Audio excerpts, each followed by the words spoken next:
A very good morning, dear students.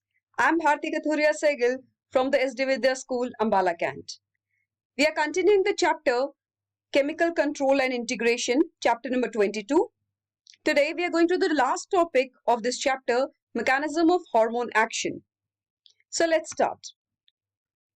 Before we start with the topic of Mechanism of the Action, let's understand the classification of hormones. Hormones are classified into different groups on the basis of their chemical structure and on the basis of their solubility in plasma. The mechanism of action of all hormones is always same. Now, let's talk about the chemical structure. On the basis of chemical structure, the hormones are classified into three groups: peptide hormones, amine hormones, and steroid hormones. Peptide hormones are produced from gene for hormone that is transcribed into mRNA, while amine hormones are derived from the tyrosine. Steroid hormones are the derivatives of cholesterol. On the basis of solubility in plasma, there are two types of hormones, hydrophilic and hydrophobic. Now, let's discuss the general principle of hormones action. There are trophic hormones, a hormone that has its primary function the regulation of hormone secretion by another endocrine gland, then it is called as a trophic hormone. Like we discussed about different types of trophic hormones released by pituitary glands and hypothalamus. Next is synergism. Synergism means when different hormones work together and have a greater effect than the individual hormone action. Next is permissiveness. Permissiveness means if a small amount of one hormone allows a second hormone to have its full effect on the target cell, that is first hormone actually just gives the permission. वो सिर्फ second hormone को permission देने का काम कर रहा है. जब तक की permission नहीं होगी तब तक second hormone काम नहीं कर पाएगा. काम actually second hormone कर रहा है, लेकिन उसको permission कौन दे रहा है? वो first hormone दे रहा है. So this is called as the permissiveness. Next is antagonism. Antagonism means एक दूसरे से ऑपोजिट एक्ट करते हैं, जैसे कि नेगेटिव या पॉजिटिव फीडबैक करना. जैसे कि अगर कोई ए हार्मोन अगर रिलीज हो रहा है, जैसे हमने एंटागोनिस्टिक हार्मोन पढ़े थे ग्लूकागोन और इंसुलिन. सो अगर ग्लूकागोन काम कर रहा है ब्लड शुगर के लेवल को बढ़ाने के लिए, तो इंसुलिन काम कर रहा है ब्लड शुगर के लेवल को कम करने के लिए. So that's called as antagonism. Now in the mechanism of the hormone action, now you must understand that hormones play an important role in regulation and control of the body functions. Hormones exert a control that is slower in acting but of longer duration. Hormones are released by endocrine glands and go to the target organ with the help of blood. Now, how do they know where they have to act or where they have to go? They can act only on the cells which have certain receptors. So these receptors are the most important things for the action of the hormone. Now, so they have kind of lock and key effect. So there has a, if the receptor is a lock, then hormone is its key. So they have a specific receptor and they will act on cells only those which have these particular receptors. Now next is there are two types of hormones, that is protein derivative hormones and the lipid derivative hormones, as we just discussed. That is, if they are derived from amino acids or polypeptides, they are water soluble. Water soluble, they can dissolve in water, but as they are able to dissolve in water, they have a special property that they need receptors in the cell membrane through which they can pass on into the cell. While the lipid derivative hormones, which are primarily steroids as we discussed because they are derivatives of cholesterol, they are fat soluble and they can pass right through the cell membrane and bind with the receptor in the nucleus. Now students, please listen to me carefully here because ये कोई रट्टा लगाने वाली चीज नहीं है. इसको simply आप समझने की कोशिश कीजिए कि जो प्रोटीन डेरिवेटिव हार्मोन्स हैं वो हैं वाटर सॉल्युबल. जितने भी प्रोटीन के डेरिवेटिव्स हैं, मतलब अमीन बेस्ड जितने हार्मोन्स हैं या पॉलीपेप्टाइड बेस्ड हैं या प्रोटीन बेस्ड हैं, वो सब के सब वाटर सॉल्युबल हैं. लेकिन वाटर सॉल्युबल होने की वजह से, बिकॉज आपको पता है कि हमारा जो सेल मेम्ब्रेन्स होते हैं सेल्स के, they are made up of lipid bilayer. अब लिपिड की बाइलेयर है, अब लिपिड की बाइलेयर होने की वजह से वो वाटर को रिपेल करती है, तो वाटर सॉल्युबल जितने भी हार्मोन्स हैं वो उसमें से पास ऑन नहीं कर पाते हैं. सो उनको क्या चाहिए होता है, उनको चाहिए एक स्पेशल रिसेप्टर जो कि उनको अंदर पहुंचा सके. ताकि वो रिसेप्टर उसे रिसीव करे और फिर उसको अंदर सेल के अंदर लेकर जा सके और फिर वो साइटोप्लाज्म में जाकर अपना एक्शन काम करेंगे। दूसरे जो हार्मोन्स है जिन्हें हम कह रहे हैं लिपिड डेरिवेटिव, अब हमने बोला कि वो कोलेस्ट्रॉल से डिराइव्ड है, लिपिड सॉल्यूबल है। तो अब सिंपल सी बात यह है कि क्योंकि सेल मेम्ब्रेन लिपिड बायलेयर से बनी हुई है, सो यहां से फैट सॉल्यूबल का पास ऑन करना बहुत इजी है। सो फैट सॉल्यूबल इजीली वहां से सेल मेम्ब्रेन में से क्रॉस कर जाते हैं और उसके सेल के अंदर जाकर फिर अंदर वहां रिसेप्टर्स प्रेजेंट है न्यूक्लियस के अंदर, जहां पर जाकर वो एक्चुअली न्यूक्लियस से बाइंड करेंगे और फिर अपना मोड ऑफ एक्शन स्टार्ट करेंगे। सो this is a very important thing, यहाँ पर ये समझने वाली चीज कि किस तरह से जो हॉर्मोन्स हैं depending upon their chemical structure और डिपेंडिंग अपॉन देयर सॉल्युबिलिटी वो किस तरह से वर्कआउट कर रहे हैं। Now we just discussed about the hydrophilic and the lipophilic hormone, क्योंकि वो water soluble है तो इसलिए वो simply डिसॉल्व होकर ब्लड में और ट्रांसपोर्ट हो जाते हैं, जैसे कि कैटेकोलामीन्स, जैसे एपिनेफ्रिन और नॉरएपिनेफ्रिन और जितने भी बाकी पेप्टाइड और प्रोटीन हार्मोन्स हैं।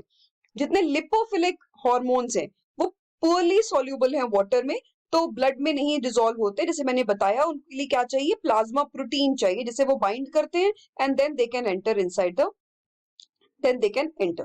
Now they have this lipid soluble hormones जैसे कि है हमारे पास thyroid hormone, steroid hormone और vitamin D3.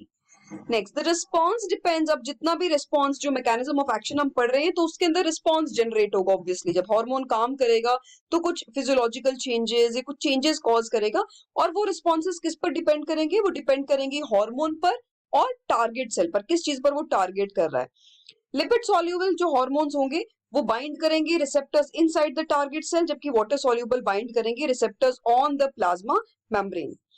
इसके साथ ही जो रिस्पॉन्सिवनेस है टारगेट सेल की वो किस चीज पर डिपेंड करेगी, वो तीन चीजों पर डिपेंड करेगी। पहली, कितना कॉन्सेंट्रेशन है हार्मोन का, बिकॉज हार्मोन जैसे मैंने बताया they are released in trace amount, बहुत कम अमाउंट में रिलीज होते हैं, तो कितना अमाउंट है हार्मोन का रिलीज हो रहा है उसके ऊपर डिपेंड करेगा कि टारगेट जो सेल है वो किस तरह से रिस्पॉन्ड कर रहा है। नेक्स्ट ये डिपेंड करेगा कितना टारगेट सेल के अंदर जो रिसेप्टर्स प्रेजेंट हैं, क्योंकि जितने ज्यादा रिसेप्टर्स होंगे उतना ज्यादा वो हार्मोन के साथ बाइंड कर पाएगा। Next is influence exerted by the other hormones, जैसे अभी हमने पढ़ा कि सिनर्जिज्म या फिर परमिसिवनेस, या किस तरह से वो उसका दूसरे हार्मोन्स का क्या इफेक्ट आ रहा है उस पर्टिकुलर हार्मोन के एक्शन पर, तो इस पर भी डिपेंड करेगा जो हार्मोन का मैकेनिज्म होगा।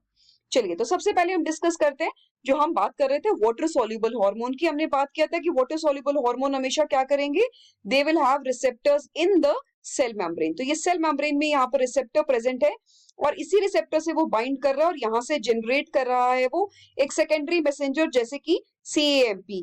तो साइक्लिक AMP यहाँ पर जनरेट हो रहा है और जिसकी वजह से बायोकेमिकल रिस्पॉन्सेज जनरेट होंगे, जैसे कि इस particular hormone FSH follicle stimulating hormone के केस में जो फिजियोलॉजिकल रिस्पॉन्सेज हैं वो है डेवलपमेंट ऑफ द ओवरी और ओवरी ग्रोथ। तो इसी चीज को यहाँ पर समझने की कोशिश करते हैं। तो जो हार्मोन जब रिसेप्टर से बाइंड कर रहा है तो यहाँ पर वो एक प्रोड्यूस कर रहा है GTP, और GTP जो है फर्दर वो एक्टिवेट कर रहा है एडिनाइलाइट साइक्लेज को। एडिनाइलाइट साइक्लेज जो है वो फर्दर यहाँ पर क्या बना रहा है, CAMP बना रहा है, साइक्लिक AMP जैसे हमने डिस्कस किया, और ये CAMP फर्दर एक्टिवेट कर रहा है प्रोटीन काइनेसिस को। सो यहाँ से यहाँ सारे जो फिजियोलॉजिकल रिस्पॉन्सेज हैं वो एक्चुअली यहाँ सेल मेम्ब्रेन के थ्रू ही बेसिकली यहाँ जनरेट हो रहे हैं और फिर उसके बाद यहाँ पर आपके पास नेक्स्ट यहाँ पर प्रोटीन का सिंथेसिस हो रहा है। नेक्स्ट है लिपिड सॉल्यूबल हार्मोन्स जो है काम कैसे करते हैं। जैसे हमने बात किया कि क्योंकि वो प्लाज्मा प्रोटीन कैरियर उनको नहीं चाहिए, वो सीधा डिसॉल्व होकर they can pass the cell membrane, तो ये अंदर काम करते हैं सेल के अंदर। तो इनके लिए इंट्रासेल्युलरली लोकेटेड जो है साइटोसोल में या न्यूक्लियस के अंदर रिसेप्टर्स प्रेजेंट रहते हैं। ईच रिसेप्टर है specific binding region with hormone and another region with binding with the DNA। Now receptor alone cannot bind to DNA unless it binds to the hormone। तो receptor के साथ जब तक कि DNA, जब तक कि हार्मोन बाइंड नहीं करेगा तब तक वो DNA के साथ बाइंड नहीं कर सकता है और तब तक प्रोटीन सिंथेसिस नहीं हो सकता है। तो यहाँ पर जो हमारा हार्मोन बाउंड जब करेगा रिसेप्टर से तो यहाँ पर एक कॉम्प्लेक्स बन जाएगा हार्मोन रिसेप्टर कॉम्प्लेक्स, और जब हार्मोन रिसेप्टर कॉम्प्लेक्स के साथ ही बाइंड करेगा DNA। तो यहाँ पर सबसे पहले अब देखिए फर्स्ट स्टेप क्या हो गया कि lipophilic hormone simply pass on हो गया है through the cell membrane, cell के अंदर आ गया। सेल के अंदर आकर वो रिसेप्टर से बाइंड कर गया और रिसेप्टर से बाइंड करने के बाद यहाँ पर क्या बन गया, हार्मोन रिसेप्टर कॉम्प्लेक्स बन गया है। अब जिसे हम बोल रहे हैं हार्मोन रिस्पॉन्स एलिमेंट, HRE कह रहे हैं। अब जब ये बन जाएगा तो डीएनए उसके साथ बाइंड करेगा और फिर उसके बाद हो जाएगी start transcription of gene. Transcription का क्या मतलब है, यहाँ पर देखिए जो डीएनए है वो अपनी खुद रेप्लिकेट करता है, जिस प्रोसेस को हम कहते हैं डीएनए का रेप्लिकेशन। और फिर DNA can give rise to, will synthesize RNA and this process will be called as transcription. Transcription होता है आरएनए बनना डीएनए से। अब जब ये आरएनए बनेगा तो वहां पर जो ये एमआरएनए जो यहाँ पर लिखा हुआ है कि mRNA is transported out of the nucleus, जो ये एमआरएनए का सिंथेसिस हुआ है ये न्यूक्लियस से बाहर किस में आ जाएगा, साइटोप्लाज्म में आ जाएगा और फिर स्टार्ट होगा प्रोसेस ट्रांसलेशन का। Now what is this translation, the synthesis of proteins. Now first was replication, now second we discussed is transcription, formation of RNA and translation, formation of proteins। अब यहाँ पर होगा proteins, synthesis of proteins होगा at ribosome। अब जब ये protein बन जाएगा तो वो रिलीज हो जाएगा राइबोसोम से और यही फाइनली प्रोटीन्स जो हैं वो कॉज करेंगे जितने भी रिस्पॉन्सेज हैं। तो एक्शन ऑफ जो हार्मोन है लिपिड सॉल्युबल का कुछ इस तरह से स्टेप्स में रहेगा। So let's discuss it out. This is the diagram given in the NCERT। तो यहाँ पर इन्होंने एग्जांपल दे रखा है, जैसे एस्ट्रोजन हार्मोन जो है एक लिपिड सॉल्युबल हार्मोन है, कोलेस्ट्रॉल डिराइव्ड है ये। तो ये सीधा ही मेम्ब्रेन क्रॉस करके इट हैज गॉन इनसाइड, अंदर आ चुका है सेल के और वहां न्यूक्लियस के अंदर यहाँ पर स्पेशल रिसेप्टर्स प्रेजेंट हैं, जहां जाकर उसने एक रिसेप्टर हार्मोन कॉम्प्लेक्स बनाया, जिससे फिर यहाँ पर क्या बना है, ये ट्रांसक्रिप्शन का प्रोसेस हुआ। यहाँ पर डीएनए जब बना तो उसमें से एमआरएनए का आगे सिंथेसिस हुआ और एमआरएनए से आगे बना है प्रोटीन्स। अब जो ये प्रोटीन्स बने हैं इन्हीं की हेल्प से सारे फिजियोलॉजिकल रिस्पॉन्सेस जनरेट होंगे। So this is what we just discussed. Steroid hormones हैं जो कि लिपिड सॉल्युबल हैं और वो पास ऑन कर रहे हैं प्लाज्मा मेम्ब्रेन के थ्रू। टारगेट सेल के अंदर स्टेरॉइड हार्मोन जो है वो बाइंड करता है एक स्पेशल रिसेप्टर प्रोटीन के साथ और रिसेप्टर यहाँ पर स्टेरॉइड हार्मोन कॉम्प्लेक्स बनाता है और वहां से फिर वो बाइंड कर जाएगा टू द डीएनए, वो डीएनए के साथ बाइंड करेगा। Look at this, they are bound to now DNA और यहां से सिंथेसिस स्टार्ट होगी प्रोटीन की और ये प्रोटीन जो यहाँ पर प्रोड्यूस होगा this will generate the physiological effects. So that is about the mechanism of the hormone actions. That's all for the chapter. Thank you, God bless you all.